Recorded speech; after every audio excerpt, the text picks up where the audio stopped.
Nakasalang na ang lechon kawali. Tapos tutuloy ko na ang buko pandan. Na-order ko to dati pa sa, hindi ko alam kung saan ko na-order. Kala ko maganda to sa carrots, hindi pala dahil malaki. Pero perfect siya para sa buko pandan. Happy Father's Day pala sa lahat ng tatay. O ito pala, so ito yung jelly.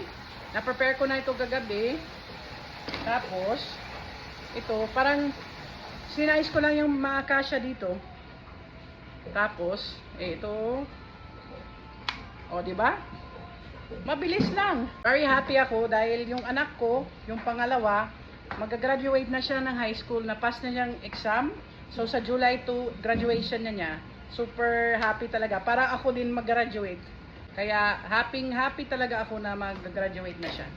Tapos next year, God willing, ay hindi pala, sa September, God willing, mag-start na siya sa college na. College na siya.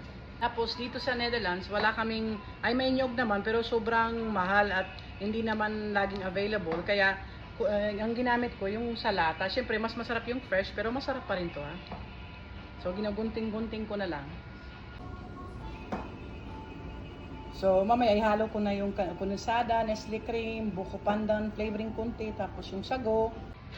Tapos may ano din pala kami, pichi-pichi. So kailangan ko rin ng yog. Yung New York na gamit namin is fresh talaga.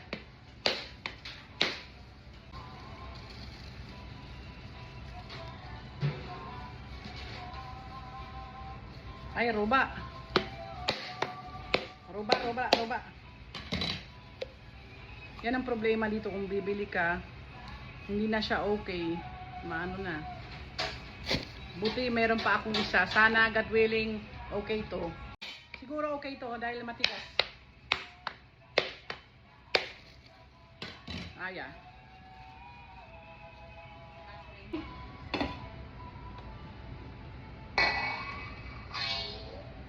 Yun. Ito na yung sago. Malamig naman na siya. Mix ko na. In with the sago.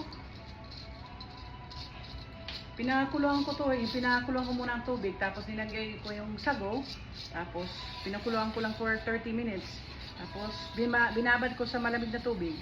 Okay na siya. Sayang yung iba. Ubusin ko. Masarap pa naman na maraming sago. Buligid daw ako. Kapti daw ani ali. Ito. Para ma-drain. Gulaman and buko. Yes. Tapos mix ko na lang. Palamigin ko. Tapos dadalhin ko na mamaya.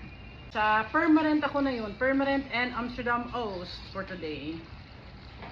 Ganda lang ko pa ng isang para medyo maputla. Okay na. Perfect for the hot summer in Amsterdam. Ang chop suey.